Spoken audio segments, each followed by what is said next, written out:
একটা 10 তলা গ্লাসওয়ালা বিল্ডিং যদি ভাঙে, সবগুলো গ্লাস কি পরিমাণ আওয়াজ হবে বলেন?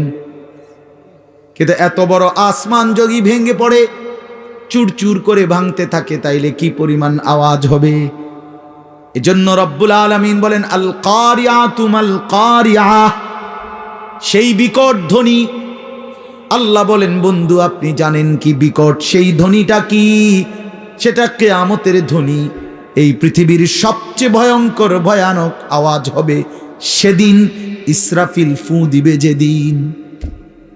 সেদিন আসমান ভাঙবে, সেদিন পাহাড়গুলো উড়বে, খাল বিল নদী নালার সব পানিগুলো টকবক করে উতরাইতে উতরাইতে শুকিয়ে যাবে। হ্যাঁ, ইযাস সামাউন ফাতারাত ওয়া ইদাল কাওয়াকিবু তাসারাত, কোটি কোটি তারকারাজি জমিনের মধ্যে খসে খসে পড়বে। আমার হযরত আল্লামা মুফতি মুশতাকুন নবী সাহেব বলে যে ভেবে দেখেন তো, আমরা এখানে নিরিবিলি এখন মনোযোগ দিয়া বসে আছি, হঠাৎ করে এই যে লাইটগুলো, এই শুধু এই লাইটটি একটা একটা করে ঠাস ঠাস করে ফাটতেছে, ভাঙতেছে মনে করেন নিজে নিজে। আচ্ছা কি পরিমাণ দৌড় শুরু হইব? হ্যাঁ, কি এর প্রধান বক্তার কি এর বিশেষ বক্তা? কথা বলেন না কেন? হ্যাঁ, বক্তাও তো আরো শ্রোতার আগে দৌড় দিব। বক্তা কেউ আমার আরেকটা মাহফিল আছে, আমি আজকে মরিয়া গেলে কালকের মাহফিল কেমনি কি বলে? তো এই কয়টা লাইট ভাঙলে যদি এমন হয়, তো কোটি কোটি তারকারাজি যখন জমিনে খসে পড়বে, কায়নাতের অবস্থা কি হবে? পৃথিবীর অবস্থা কি হবে? এজন্য বন্ধু আমার বাপ, মাহে রমজান আমাদের সামনে, মহান আল্লাহ পাক রব্বুল আলামিন আমাদের সামনে কোরআনুল করিমের আমি যে আয়াতটা পড়েছি, সূরা বাকারা 183 নম্বর আয়াত। এই সূরার 5টা আয়াত 183, 184, 185, 186, 187, এই 5টি আয়াতে আল্লাহ তাআলা সূরা বাকারায় রমজান, রোজা এবং রোজার গুরুত্ব বৈশিষ্ট্যের উপরে আল্লাহ তাআলা অত্যন্ত গুরুত্বপূর্ণ মৌলিক কথা কোরআনে বলেছে এই 5 আয়াত। এজন্য যদি কারো সুযোগ হয়, বিবেক হয়, যদি কারো রমজানের কদর মনে হয়, এই 5টা আয়াতের বাংলা তরজমা এবং সংক্ষিপ্ত ব্যাখ্যা পড়ে নিবে। তাফসিরে মাআরিফুল কোরআন আছে অনেকের কাছে, এখান থেকে পড়লেন। তাফসিরে তাওজিহুল কোরআন আছে, কিনতে পাওয়া যায় বাংলায়, পড়ে নিয়েন। অথবা আপনার মহল্লার কোনো মসজিদের ইমাম সাহেব, আলেম সাহেবকে জিজ্ঞেস কইরা আপনি কমপক্ষে এই 5টা আয়াত যদি শুনে নেন, বরকত হবে। কোরআন শরীফে আল্লাহ তাআলা বলছেন 5টা আয়াতে ধারাবাহিকভাবে সূরা বাকারার 183 নম্বর আয়াত থেকে 185-87 এই 5টি আয়াতের মধ্যে আল্লাহ তাআলা মাহে রমজানের উপরে অত্যন্ত গুরুত্বপূর্ণ কথা বলেছে, বিস্তারিত কথা বলে দিয়েছে। আর এই সবটা কথার মধ্যে একটা আশ্চর্য কথা কোরআন শরীফের এই সূরা বাকারার একটা আজীব জিনিস শুনেন।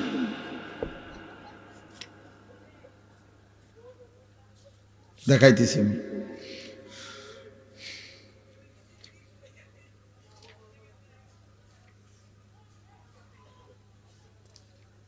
এই যে 183 নম্বর আয়াত, আল্লাহ তাআলা বলছেন এই মাহে রমজান যে আমাদেরকে দিলেন রোজা, কেন? প্রথম যে 5টা আয়াতের প্রথম আয়াত হলো 183।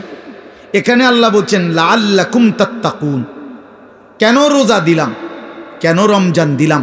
উদ্দেশ্য আমি আল্লাহর একটাই, যেন তোমরা সকলেই মুত্তাকি হতে পারো। কি হতে পারো? মুত্তাকি মানে কি? মুত্তাকি মানে 2 জিনিস, যে সমস্ত গুনাহ ত্যাগ করে আল্লাহ পাকের সব হুকুম পালন করে, তারই বলে মুত্তাকি, যে আল্লাহকে প্রতিনিয়ত ভয় করে। তো আল্লাহ তাআলা বলেন এই মুত্তাকি আমি এক রমজানের মধ্যেই 30 দিনেই তোমাকে বানিয়ে দেব। দেখেন 5 নম্বর আয়াত, মানে যেখানে গিয়ে কথাটা শেষ করছে 187 নম্বর আয়াতে, 5টা আয়াত বললাম না?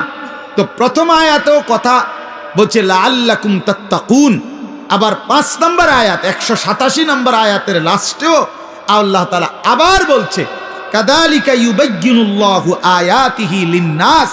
আল্লাহ বলেন শোনো, আমি আল্লাহ আমার বান্দাদের জন্য মাহে রমজান সম্পর্কিত বিষয়গুলো স্পষ্টভাবে বলে দিলাম। কেন? লাআল্লাহুম ইয়াত্তাকুন, ওই একই কথা, যেন তারা মুত্তাকি হইতে পারে। এক কথা আবার কইছে, একবার প্রথমও বলছে তোমাদেরকে রোজা দিয়ে রমজান দিয়ে আমার উদ্দেশ্য তোমরা যেন মুত্তাকি হতে পারো। আবার বলছে যে 5টা আয়াতে রমজানের বিস্তারিত যাবতীয় কথা আমি আল্লাহ বলে দিলাম। যদি বলি এত বিস্তারিত বললেন কেন? আল্লাহ বলে ওই আগের উদ্দেশ্য, লাআল্লাহুম ইয়াত্তাকুন, যেন আমার বান্দারা মুত্তাকি হইতে পারে। এখন আসেন, একজন মুমিনের জীবনে সবচেয়ে বড় ডিউটি হলো তাকওয়া। আমরা ঈমানদার, আমরা মুমিন, আমরা মুসলমান।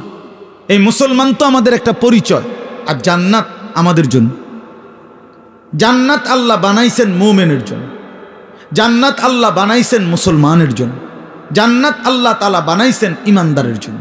কোন কাফের বেঈমান মুশরিক, কোন নাস্তিক মুরতাদ, আল্লাহর অবাধ্য পাপী নাফরমান পৃথিবীর সবগুলো ভালো কাজও যদি করে, ঈমান না থাকলে খোদার কসম আখিরাতে এক ঢোক পানিও মিলবে না, এক লোকমা খাবারও মিলবে না, সুখের এক বিন্দু চিহ্নও পাবে না, কোনোদিন মুখে একবারের জন্য হাসিও ফুটবে না।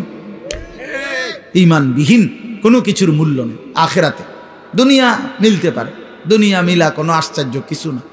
আমরা অনেক সময় বলি যে কাফের বেঈমানরা দুনিয়া খুব খাইতেছে, চোর ডাকাত, সিটার বাটপার, সুদখোর, ঘুষখোর, জালেম দুনিয়া খুব ভোগ করতেছে। খোদা একা তারে দুনিয়া এত দিছে, অনেকের আফসুস তো তোমারও দিত নাকি? তুমি শোনো নাই যে আল্লাহ যে বলছে জালেমকে, নাফরমানকে, বেঈমানকে আমি দুনিয়া দিয়ে দিলাম, ওমা লাহু ফিল আখিরাতি মিন খালাক, কিন্তু আখিরাতে তার কোনো অংশ নাই। তো আপনার জন্য এটাই ফয়সালা হোক। ওম্মা তো আপনি তো দোনো তালে আছেন, কথা বুঝেন নাই কথাটা। আপনি যদি ফয়সালা নেন আখিরাত থেকে নিবে, তো এখন ছেড়ে দিতে হবে। এখন কি করতে হবে? নবী সাল্লাল্লাহু আলাইহি সাল্লামের একসাথে 9 জন বিবি ছিল। প্রথম 2 জন ইন্তেকাল করছে নবীজি থাকতেই, এই মোট 11 জন বিবি। এর মধ্যে নবীজির ইন্তেকাল পর্যন্ত জীবিত ছিলেন 9 জন একসাথে। কয়জন? এই 9 জন বিবি একদিন জীবনে একবার নবী সাল্লাল্লাহু আলাইহি সাল্লামের কাছে একটা আবদার করছিল। সবাই সম্মিলিতভাবে হযরত আয়েশা রাদিয়াল্লাহু তাআলা আনহার মাধ্যমে, নবীজির অন্যতম একজন প্রিয়তমা স্ত্রী ছিল আয়েশা, নবীজি যাকে খুব বেশি পছন্দ করতেন, ভালোবাসতেন। তো অনেক সুন্দর নাম, নিজেদের মেয়েদের নাম রাসূলুল্লাহ সাল্লাল্লাহু আলাইহি সাল্লামের বিবি এবং মহিলা সাহাবিয়া, ওনাদের নামই রাখা উচিত। এ আয়েশা, ফাতেমা, আসিয়া, মরিয়ম, জায়নব, রুকাইয়া, উম্মে কুলসুম, এগুলা মাইমুনা, জুয়াইরিয়া, এগুলো রাসূলুল্লাহ সাল্লাল্লাহু আলাইহি সাল্লামের বিবি, কন্যা, মহিলাদের নাম। এটাই আসলে আপনাদের মেয়েদের নাম। এগুলো পুরান হয় না, কয় এগুলো ওনার পুরান নাম, নতুন নাম রাখো। নতুন নাম, নতুন কি নাম? বিউটি, সুইটি, লিফি, পলি, পলিথিন, বালতি, লোডা, বদনা, এগুলো বাজে নাম। এগুলোর কোনো অর্থ নাই, এগুলোর কোনো অর্থ নাই। নাম গুরুত্বপূর্ণ। শুনেন, রাসূলুল্লাহ সাল্লাল্লাহু আলাইহি ওয়াসাল্লাম বলছেন, কোনো বাচ্চা জন্মের পরে তার বাবা মার কাছে তার একটা হক, অধিকার, তার প্রাপ্য, আন ইউহসিনা ইসমাহু, তার একটা সুন্দর নাম রাখা। এটা যেই মুসলমান বাবা মা তার সন্তানের কোরআন সম্মত, সুন্নাহ সম্মত, ইসলামী অর্থবহ কোনো নাম রাখে নাই, সে কিন্তু তার সন্তানের হক নষ্ট করছে। এটার জন্য হাসরের ময়দানে জবাবদিহি করতে হবে। আর বান্দার হক বান্দা মাফ না করলে আল্লাহ মাফ করে না। ওইটা বান্দা, ওই আমনের ফোলা কিন্তু একটা মানুষ, আপনি তার হক নষ্ট করছেন, আপনার জবাবদিহি করতে। যেই মা বাবা তার ছেলে মেয়েকে ছোটবেলায় আল্লাহর কোরআন শিখায় নাই, দিন শিখায় নাই, সে তার হক নষ্ট করছে। আল্লাহর কসম, এই হক কেন নষ্ট করলো? এই সন্তান হাসরের ময়দানে ওই বাবা মাকে জিজ্ঞেস করবে আল্লাহ পাকের সামনে। যদি জবাব দিতে না পারে বাবা মা, আর পারবেও না, কি জবাব দিবে? কি জবাব দিবে? পারবে না জবাব দিতে। অতএব সেই মা বাপ ওই সন্তানের হাতে হাসরের মাঠে চূড়ান্ত বেইজ্জতি হবে। হ্যাঁ হ্যাঁ, কি বেইজ্জতি হবে? কি বেইজ্জতিটা? কি বেইজ্জতি হলো ওই মা বাপকে পায়ের নিচে ফালাইয়া সন্তান নিজের পাও দিয়া বাপ মার ঘাড়ে কান্দে মুড়া দিয়া এরপরে জাহান্নামে যাবে। এটা কোরআন শরীফ আছে। ওই সন্তান বলবে আজকে হাসরের ময়দানে আমি আমার বাবা মারে বেইজ্জতি কইরা তারপরে কবরে জাহান্নামে যাম। হ্যাঁ, কেমনে ছেড়ে দিলেন ছেলে? হ্যাঁ, পোলাকে এক ওয়াক্ত নামাজ পড়ে না, এবারে মাথেও না, এবারে বন খায়, বিড়ি খায়। হ্যাঁ, 16 বছরের 18 বছরের দামরা কোনোদিন ফজরের নামাজ পড়ে না, এমন হাইওয়ানের জন্য এবড়া বইয়া বইয়া বিদেশে টেহা মিলা, সুদে টাকা নেয়, কিস্তিতে টাকা নেয়। কিতা কি বুঝাইতে চান?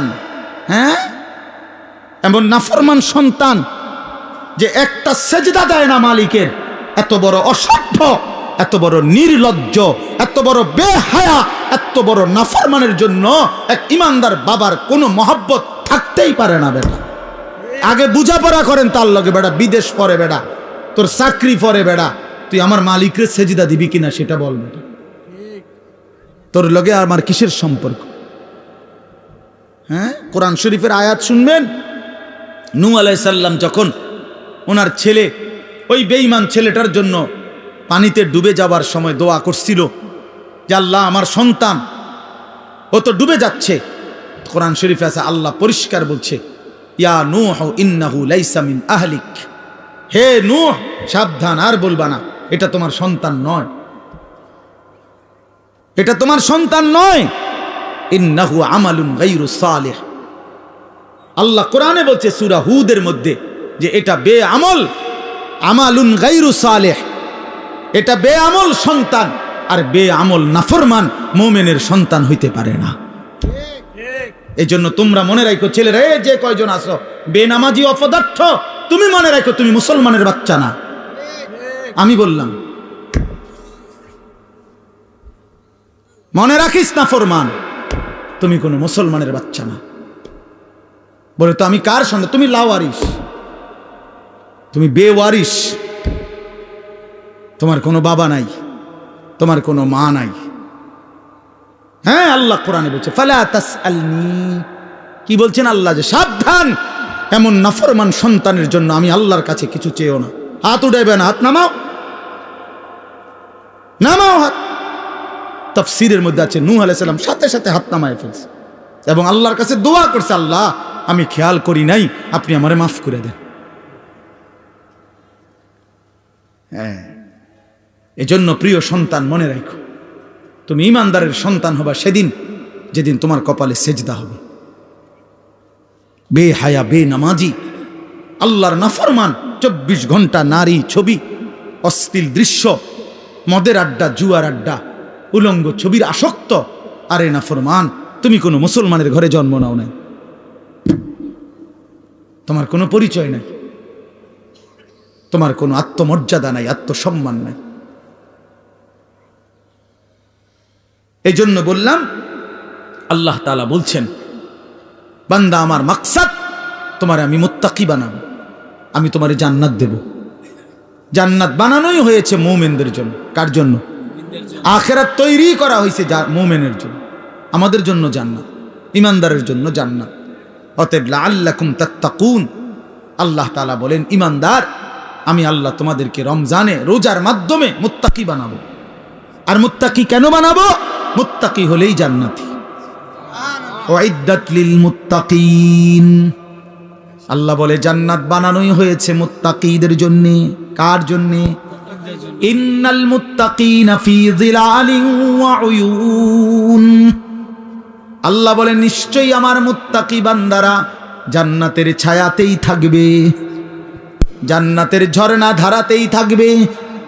ইন্নাল মুত্তাকিনা ফি জান্নাতিন ওয়া উয়ুন, আল্লাহ বলে নিশ্চয়ই আমার মুত্তাকি বান্দারা জান্নাতেই থাকবে, ঝর্ণা বেষ্টিত হয়েই থাকবে। 4টা ঝর্ণা আমার মুত্তাকি বান্দা যখন জান্নাতে থাকবে, 4টা ঝর্ণা, 4টা নহর, 4টা নদী 24 ঘন্টা তার পাশে যে অবস্থায় থাকুক না কেন, দাঁড়িয়ে বসে শুয়ে কিংবা হাঁটতে হাঁটতে 24 ঘন্টা তার পাশ দিয়ে থাকবে 4টা নহর, 4টা ঝর্ণা, দুধের ঝর্ণা, মধুর ঝর্ণা, মদের ঝর্ণা, পানির ঝর্ণা। দুধের নহর, মধুর নহর, মদের নহর, পানির নহর, 4টা 20 ঘন্টা। আমি এখানে আমার পাশে, আপনারা সেখানে আপনাদের পাশে। এটা তাফসিরে আছে। মানে একটা তো হইলো ওইখানে মনে করেন ট্যাপ লাগাই রাখছে 4টা, এই যে এটা দুধের ট্যাপ, ওইটা লাগাইলে মধু, ওইটা মদ, ওইটা পানি, যারে লাগবো হেনতে নিলে পাইবেন, কোনো সময় বন্ধ হবে না। এটাও তো একটা সুখ, ভালো, কিন্তু এখানেও তো একটা কষ্ট আছে। কষ্টটা হইলো ওই পিছনের এবারারা এখান পর্যন্ত আইতে আইতে তো কষ্ট হইবে, আইতে আইতে। তো জান্নাতে তো এদুর কষ্ট হইবার কথা না। জান্নাতে যদি ফেরেশতারে জিঙ্গা দোস্ত আমার এই আড়াটা আড়ালেন কেন, কথা বলেন না হল ভাই, যে না এটা আমার আড়ালেন কেন, কি ব্যাপার, আমি না জান্নাতে আইছি, আপনি না বলছেন আমার কোনো কষ্ট দিবেন না, এখন এটা দিলেন কেন কষ্ট? আল্লাহ বলছে না বান্দা, যেন আমি আগেই সিস্টেম করে রাখছি 24 ঘন্টা তুমি বান্দা যখন যেভাবে, তুমি খাটে থাকো, তুমি বিছনায় থাকো, তুমি সোফাতে থাকো, তুমি হাঁটতে থাকো, তুমি নিচে থাকো কিংবা উপরে থাকো, তুমি থাকবা যেখানে, তোমার পাশে এই 4টা নহর বইতে থাকবে সেখানে। তুমি এনে আইন লাগবে না, হেইতে হেনে যাও লাগবে না। সুবহানাল্লাহ। এইটারে কয় আর কি জান্নাতিন তাজরি মিন তাহতিহাল আনহার, 4টা ঝর্ণা। সুবহানাল্লাহ, সুবহানাল্লাহ। 4টি ঝর্ণা বইতে থাকবে, 4টি ঝর্ণা বইতে থাকবে, 4টি ঝর্ণা বইতে থাকবে। হ্যাঁ, আল্লাহু আকবার। এজন্য ইন্নাল আবরারা লাফি নাঈম, আল্লাহ বলছে আমার নেককার মুত্তাকি বান্দারা জান্নাতের নিয়ামতে ভরপুর থাকবে। আমি সেদিন কিতাবে পড়লাম, হাসান বসরি রহমাতুল্লাহি আলাইহি বিশ্ববিখ্যাত বুজুর্গ ছিল। এই ছেলেরা শোনো বাবা, আমি নিজে কিতাবে পড়ছি। উনি বলছেন, উনি যখনই কোনো যুবক দেখতেন, তো ওই কিতাবে লিখছে উনি যুবকদেরকে দেখলেই ডাক দিয়ে বলতেন, আমা তাশতাকুনা ইলাল হুরিল আইন, এই নওজোয়ান, জান্নাতের অসংখ্য অগণিত ডাগর ডাগর চোখ বিশিষ্ট সুন্দর সুদর্শনা সুনয়না জান্নাতি হুরের জন্য তোমার দিল চায় না? আমা তাশতাকুন, শৌক, তোমার আগ্রহ হয় না? এই নর্তকী দেখো কেন, এই উলঙ্গ ছবি দেখো কেন? এই বাপ, সিনেমার ওই নর্তকী তোমারে কি দিবে? মোবাইলের ওই নর্তকী তোমারে কি দিবে? কি সুখ দিল, কি সুখ দিল বাপ? চরিত্র নষ্ট করা ছাড়া, যৌবন নষ্ট করা ছাড়া, নিজের হাতকে গুনার কাজে ব্যবহার করা ছাড়া, নিজের লজ্জাস্থানটাকে নষ্ট করা ছাড়া, নিজের কোমরের ক্ষমতাটা নষ্ট করা ছাড়া, নিজের যৌবনের শক্তিটা নষ্ট করা ছাড়া ওই নারী ছবি, ওই উলঙ্গ দৃশ্য, ওই বেহায়া বেপর্দা অসভ্য নর্তকী আর কি দিছে বাপ? আমরা তো জানি। অনেকে বেটকায়, আর হে বুঝে যে আমারে কয় অসভ্য, যে অসভ্য বোঝে আমারে কয়, এই জন্য হে বোঝে যে আরে আমারই না কয়। আহারে বেশরম রে, হায়াও নাই, লজ্জাও নাই, লজ্জাও নাই, বিবেকও নাই। ইজা লাম তাস্তাহি ফাসনা মা শিতা। এজন্য আল্লাহর নবী সাল্লাল্লাহু আলাইহি সাল্লাম বলেন, যখন লজ্জা নাই কিছুই নাই, যা মন চায় তাই করো, কারণ তুমি তো শরমে নাই। একজনে বলছে যে, উদাহরণ দিতে গিয়া, যে নিজেই নিজের লুঙ্গি আলগি দিয়া মুখ ডাক্কা লাইছে, এবার পেশাব পায়খানা করতে আছে। হের কথা হলো আমি তো দেখি না কাউরে। বাহ, তাই আমি তো সারা দুনিয়া দেখলে আমার সমস্যা কি? এবার নিচে দিয়ে সবাই দেখলে আমার সমস্যা কি? এই বেশরম যারা চরিত্রহীন, এদের হালাত এমন। এই সমস্ত দেখবেন মহল্লার যেসব ছেলে নামাজ পড়ে না, রোজা রাখে না, পাক পবিত্রতার কোনো ধার ধারে না, এবং মদ জুয়া নেশা নারী ছবি অসৎ বন্ধুদের আড্ডায় যেগুলো ব্যস্ত থাকে, এদের কোনো লজ্জা শরম নাই। যার ফলে কে দেখে, কি বাবায় দেখে, না দাদা দেখে, না গ্রামের বয়স্করা দেখে, নাকি কোনো আলেম ওলামা দেখে, নাকি কোনো মা বোন দেখে, কোনো তার কোনো সমস্যা নাই। কারণ আমি তো প্রথমেই সিদ্ধান্ত নিছি আমার কোনো শরম নাই, এবারে দেখলেই কি না দেখলেই কি, আমি তো লুঙ্গি আলগি দিয়ে লাইছি। এজন্য এই যে আপনার এটা জরুরি বিষয়, এটা বোঝা উচিত। এই হায়া লজ্জা বোঝা উচিত। প্রিয় ভাই, বুঝতে শিখো। আমি হয়তো শক্ত বলি, আমি একটু কঠোর বলি আর কি, কিন্তু বাস্তবতা হলো তোমার ইনসাফ কি বলে, তোমার বিবেক কি বলে, ইনসাফ কি বলে।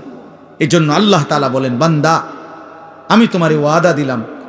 দেখেন আল্লাহ তাআলা বলতে চায় এটা, বান্দা আমি যে কোনো মূল্যে তোমারে জান্নাত দিতে চাই। তুমি না আমার মোমেন বান্দা, ঠিক আছে 11টা মাস, ঠিক আছে গুনায় গুনায় তুমি বরবাদ হয়ে গেছো, 11 মাস আমারে ডাকতে সময় পাও নাই, ঠিক আছে। এখন যদি ভুল বুঝতে পারো তো বান্দা ঠিক আছে, 11 মাস থেকে কমাইয়া আইনা আমি 1 মাস তোমার কাছে সুযোগ চাই, যাও 1টা মাস আমারে সুযোগ দাও, 1টা মাস গুনাহ ছেড়ে দাও, 1টা মাস আমার হুকুমগুলো পালন করো, আমি 1 মাসেই লাআল্লাকুম তাত্তাকুন মুত্তাকি বানিয়ে দেব, জান্নাতি বানিয়ে দেব।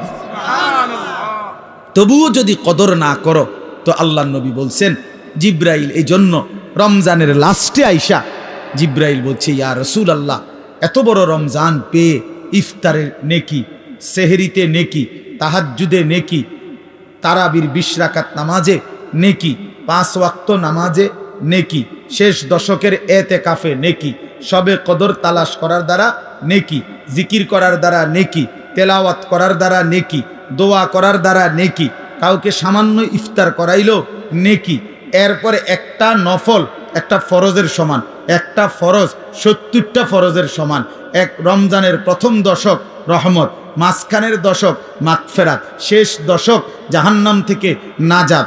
আল্লাহ বলেন জিব্রাইলের মাধ্যমে, নবী এত কিছু দিয়াও যেই বেঈমান রে মন গলাইতে পারলাম না, তারে আমি ভালো করাইতে পারলাম না, আমার দিকে ফিরাইতে পারলাম না, তার উপরে আমি আল্লাহর লানত, আমি ফেরেশতারও লানত। তো নবী বলে আমিন, হ জিব্রাইল আমি মুহাম্মদেরও লানত।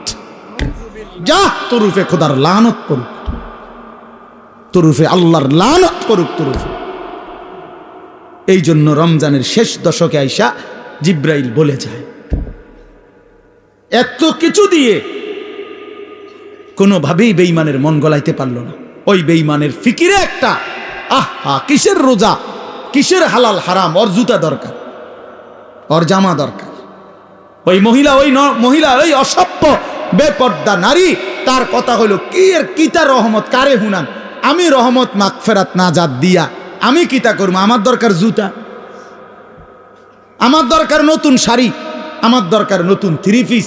এই জন্য 10 দিন 20 দিন পুরাটা রমজান বাজারে বাজারে মার্কেটে মার্কেটে ঘুরে, দোকানে দোকানে ঘাম বাইয়া পড়ে, ইফতারির টাইম হয়ে গেছে এখনো কেনাকাটা শেষ হয় না, সবে বড় কদর কই গেল, এতেকাফ কই গেল, আল্লাহর জিকির তেলাওয়াত কই গেল, 70 গুণ নেকির রমজান কোথায় গেল, সব কিছু এক জোড়া জুতার জন্য, একটা জামার জন্য, একটা কাপড় চোপড়ের জন্য শেষ করে দিল। ওহ হায় হায় মুসলমান, কত অল্প মূল্যে নিজেকে বিক্রি করে দিল। আখিরাতটা কত, আল্লাহর এতগুলো নিয়ামত, আল্লাহর এতগুলো অফার প্রত্যাখ্যান করো, লাগবে না এগুলো, আমার লাগবে না, আমি তান্দাই, আমার দরকার নেই, আমার দরকার জুতা, আমার যাতে ফেরেশতা নতুন জুতা কিনা রাখছি যাতে আমার জুতা দিয়া ফিরতে পারে ফেরেশতা। হ্যাঁ হ্যাঁ, ফেরেশতাও এই জন্য বলে রাখে যে শুনো বোন, তোমারে জুতা দিয়েই ফিটমু, মনে রেখো। বেপরদিগি আল্লাহর দেওয়া রমজান, এত বড় দামি সময়ে তুমি বাজারে বাজারে ঘুরলে, একটা সেকেন্ড। আমার শায়েখ আল্লামা মুফতি মুশতাকুন নবী সাহেব হুজুর বলে, হায় মুসলমান, রমজানের এক একটা সেকেন্ড ছিল হীরার মতো, মণি মুক্তার মতো, হীরা ফেলে মাটি নিলাম, মাটি নিলাম। এক জোড়া জুতা তো আগেও কিনতে পারতাম, অহন কিনা যায় না, কথা বলেন না কেন? এখন বাজারে তো কোনো জুতা নাই, এখন বাজারে তো কোনো 3 পিস নাই, এখন বাজারে তো কোনো গহনা নাই, কিচ্ছু নাই বাজারে এখন। তো তাইলে এখন কিনা যায় না, এখন কিনা যায় না। এজন্য এখন ফিকির করে, যদি দরকারি হয় কিনার অসুবিধা নেই, কিনেন। হালাল কাপড় কিনা তো নাজায়েজ না, তো এখন কিনেন। এখন আমি গতকালকে আমার পুরা ফ্যামিলির যার যা কাপড় পাঞ্জাবি, আমার আত্মীয় স্বজন ভাই বেরাদরদের মধ্যে এবং আত্মীয় স্বজনের মধ্যে যাদের যা কাপড় দরকার, বিবি লিস্ট করে দিছে, একসাথে গতকালকে ঢাকা থেকে 27,000 টাকার কাপড় সব কিনালেস, খালাস করলো, খালাস সব একের বাচ্চা কাচ্চা গুড়াগাড়া জিরু সাইজ সব কিনাল। বলছি এগুলো এবারে সিলাই লাও, যাও। ঈদের কেনাকাটা শেষ। বুঝাইতে চাইলাম ইচ্ছা করলে সম্ভব কিনা বলেন, ইচ্ছে করলে সম্ভব কিনা? না, আমাদের বয়স্করা, বাবারা, স্বামীরা বেডিতে রে বাজারে পুরা ডাইরেক্ট বন্দুক দিয়া দেয়, যা তোরে ছাইড়া দিলাম। প্রত্যেক দিন বাজারে যাইবে, আজগা জুতা, কালকা শার্ট, পরশু জামা, একটা একটা করে কাপড় কিনতে, একটা একটা জুতা কিনতে মহিলা বাজারে বাজারে ঘুরে। রাহা রমজান তাইলে কার জন্য? রহমত মাগফিরাত কার জন্য? নাজাত কার জন্য বলেন? কার জন্য? কার জন্য বলেন? আফসোসের বিষয়। আমরা যদি কদর না করি তো মুমিন, আমরা যদি কদর না করি কার জন্য বলেন? ইনসাফ করে বলেন, ইনসাফ করে বলেন। মাহে রমজান তাহলে কার জন্য? আমাদের জন্য না? কথা বলেন না কেন? আমাদের জন্য কিনা বলেন? অতএব দয়া করে বুঝতে শিখেন। আল্লাহ তাআলা বলছেন, ইয়া আইয়ুহাল্লাযীনা আমানু কুতিবা আলাইকুমুস সিয়াম কামা কুতিবা আলাল্লাযীনা মিন ক্বাবলিকুম লাআল্লাকুম তাত্তাকুন। আল্লাহ তাআলা বলেন, হে ঈমানদারগণ, তোমাদের উপরে রোজা ফরজ করা হলো যেমনটা তোমাদের পূর্ববর্তীদের উপরে ফরজ করা হয়েছিল। কেন? লাআল্লাকুম তাত্তাকুন, আমি তোমাদেরকে মুত্তাকি বানাইতে চাই, মানে জান্নাতি বানাইতে চাই। তাহলে রমজানকে কদর করলে কি মিলবে? জান্নাত মিলবে। বলেন না কি মিলবে? আবার বলেন কি মিলবে? জান্নাত। এই জন্য নওজোয়ান, কিশোর, তরুণ, বয়স্ক, বাবা সবাই মিলে সিদ্ধান্ত নেন, ইনশাআল্লাহ এবারের রমজান হোক পরিবর্তনের রমজান। বলেন ইনশাআল্লাহ, বলেন ইনশাআল্লাহ। আপনাদের কাছে অনুরোধ আমার বাবা, আমিও, আপনারাও সবাই মিলে যার যেই গুনার অভ্যাস মাহে রমজানে ছেড়ে দেন। সিদ্ধান্ত নেন, এখন থেকে প্রস্তুতি নেন, এখন থেকে আল্লাহর ইবাদতে লেগে যাবেন। 5 ওয়াক্ত নামাজ পড়বেন, 20 রাকাত পূর্ণ তারাবি পড়বেন। তারাবি পড়বেন কয় রাকাত? আবার বলেন, আবার বলেন, আবার বলেন, জোরসে বলেন, আরো জোরে। জোর হলো না, জোরে জোরে। 8 রাকাত কোনো তারাবি নেই, 8 রাকাত কোনো তারাবি হয় না। বলবেন সোজা কথা, তারাবি কয় রাকাত? হ্যাঁ, অতএব মেহেরবানি করে 20 রাকাত পূর্ণ তারাবি পড়বেন। বলেন ইনশাআল্লাহ। নওজোয়ান ভাই, তোমাদের কাছে হাত জোর করে অনুরোধ, বন্ধু আমার, প্রিয় ভাই আমার, তোমরা মেহেরবানি করে, প্রিয় ভাই, গুনাহের এই রাস্তা ছেড়ে দাও বাপ। সুখ আসবে না, সুখ আসবে না বাপ, সুখ আসবে না, সুখ আসবে না। আল্লাহ আমাদেরকে তৌফিক দান করেন, আল্লাহ আমাদেরকে বুঝ দান করেন। আপনাদের কাছে আমার 2টা অনুরোধ, 2টা মিনিটে। একটা অনুরোধ হইল, এই মসজিদটা, এটা মসজিদের জায়গা, মসজিদ করা হবে এখানে ইনশাআল্লাহ। পাশেই ছোট্ট টিনের ঘরের মসজিদটা, আমি অনেক দিন এখানে ইসলাহি মাহফিলে আসছি। আপনাদের কাছে আমার একেবারে হাত জোড় করে বিনীত অনুরোধ, সবাই মিলে আমরা যদি একটু আন্তরিকভাবে এই মসজিদের জন্য সহযোগিতা করি, ইনশাআল্লাহ আমাদের বরকত হবে। দেখেন, আল্লাহর ঘর মসজিদের জন্য আপনাদের কাছে চাইছি, এই মসজিদের এই দান আখেরাতে আপনার জন্য নাজাতের ফয়সালা নিয়ে আসবে ইনশাআল্লাহ। এই জন্য দয়া করে এই একটা আবদার হলো, প্রত্যেকে ইনশাআল্লাহ ভালোবাসা এবং মহব্বতে, হুজুর আসছেন, এক্ষুনি বয়ান করবেন, আমাদের পরম শ্রদ্ধেয়, আপনাদের কাছে উঠাউঠি করেন না, মেহেরবানি করে হজরত আপনাদের জন্য অল্প সময় বয়ান করে দোয়া করবেন। অনেক শ্রদ্ধেয় আল্লাহওয়ালা বুজুর্গ মানুষ, আপনাদের কাছে আমি অনুরোধ করছি, আপনারা উঠাউঠি না করে, ছেলেরা, বাপ, তোমাদের কাছে আমার বিনীত অনুরোধ, প্রিয় ভাই, তোমরা, আমি জানি আমগরে মহব্বত করো, আমি মহব্বতের দাবিতে বললাম, কেউ উঠাউঠি না করে সবাই মনোযোগ দিয়ে বসেন। আর 2টা মিনিট প্রত্যেকে ইনশাআল্লাহ একটু পকেটে হাত দিলে 2-4 জন ভাই উঠে আপনারা নেন, আর পরে দিবেন 10,000, 5,000, 2,000, 1,000 টাকা, 20,000 টাকা, যেটুকুই হোক।